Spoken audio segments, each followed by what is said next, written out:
નમસ્કાર દર્શક મિત્રો, હું છું ગોહિલ પિનાકીન જુનિયર બચ્ચન, ભાવનગર, ગુજરાતની. અત્યારે આપણે સુરત છે અને એની મેન જે ડોક્ટર સાહેબની ઓફિસ છે હોપ, કે ત્યાં અત્યારે આપણે જેમનું શરીર વધી ગયું હોય એને ઘટાડવું હોય તો આપણી સાથે એક બેન છે, એમને આપણે જાણીએ કે બેન આપણું નામ. નીતલ જિગ્નેશ મહેતા. અને તમારો પહેલા કેટલો વજન હતો? 101. અત્યારે 111. અને અત્યારે કેટલો થઈ ગયો? અત્યારે 69. 69. આમ તમને ઓપરેશન કર્યા પછી તમને અમારા દર્શક મિત્રોને થોડું જણાવો ને.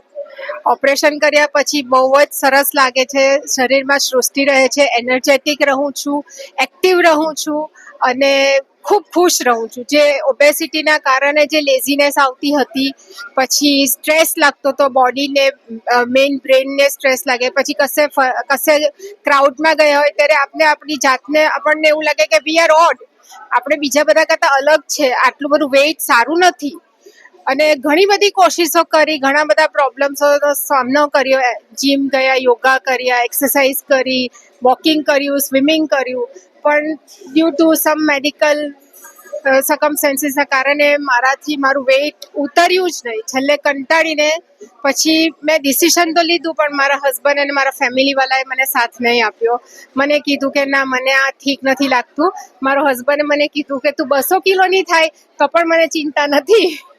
પણ મને એટલું બધું તકલીફ વધતી ગઈ. અને બીજો મારો એક પ્રોબ્લેમ એ હતો કે મને 2016માં મને એક સિસ્ટ ડેવલપ થઈ બ્રેસ્ટની અંદર, અને એ સિસ્ટના માટે હું ઘણી ટેન્શનમાં આવી ગઈ.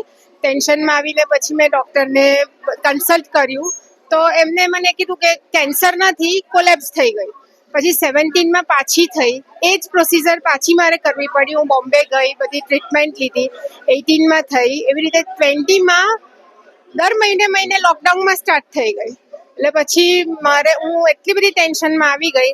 પછી મને એક મારા ફેમિલી ફ્રેન્ડ છે, તેને મેં વાત કરી કે મને આવું થાય છે ને મને આવી રીતે આ બધા પ્રોબ્લેમમાં હું હવે બહુ થાકી ચાલીને મને એવું લાગે છે કે મને કેન્સર જ આવી ગયું.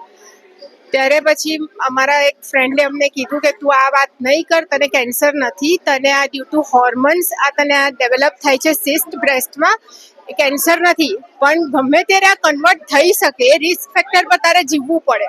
એના કરતાં ઇટ્સ બેસ્ટ છે કે આ એક ઓપ્શન છે કે તું બેરિયાટ્રિક પર ઉતરી જા અને તું આ ઓપરેશન કરાવી દે. હું તને ગેરંટી આપું છું કે તને પછી થશે નહીં. અને એના વર્ડ્સ એટલા બધા સાચા પડ્યા. આજે 5 વર્ષ થયા મને ઓપરેશનને, ત્યાર પછી મારી બ્રેસ્ટમાં એક પણ વખત સિસ્ટ ડેવલપ થઈ નથી. ડોક્ટર હું છે ના ડોક્ટરનું? એ ડૉક્ટર એટલે અમારા ફેમિલી ફ્રેન્ડ જ છે, અને અમને કીધું, એને મને ના પાડી છે કે કારણ કે એ ડૉક્ટર છે જ નહીં, એ ફિલ્ડનો ડૉક્ટર નથી, એટલે એને મને ના પાડી છે કે મારું નામ કોઈ દિવસ કહેતી નહીં એમ. સાહેબ, આજે વજન ઘટી ગયું પછી તમારા પત્નીને તમે કઈ રીતે તમને આમ આનંદ છે તમારો?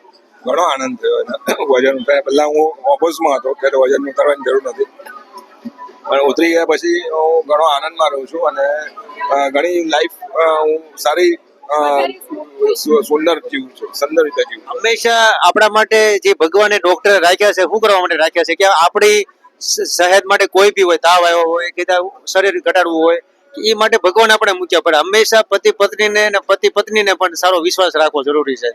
વિશ્વાસ રાખવો એ જ મોટી પ્રગતિ છે. અરે એ તો ઓપરેશન થિયેટરમાં હું જવાની, પૈસા એટલે ડોક્ટર ઓપરેશનના ફીસ ભરી દીધી.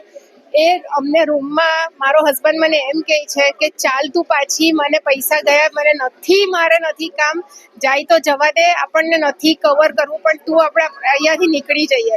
પણ મેં એક હિંમત રાખી, હું ગઈ અને એ રૂમમાં બેસીને રડે કે ના, એમ કે મારે હવે તું આ રિસ્ક આટલું મોટું ફેક્ટર નહીં કર. પણ આજે એ પણ ખુશ છે, હું પણ ખુશ છું. તમામ લોકોને, ગુજરાત હોય કે કોઈ ઇન્ડિયા હોય, તો તમામ લોકોને વિનંતી કે ભાઈ અહીંયા તમારું શરીર મોટું હોય કે વજન ઘટાડવો હોય તો નીચે એડ્રેસ ને કોન્ટેક્ટ નંબર આપેલો છે.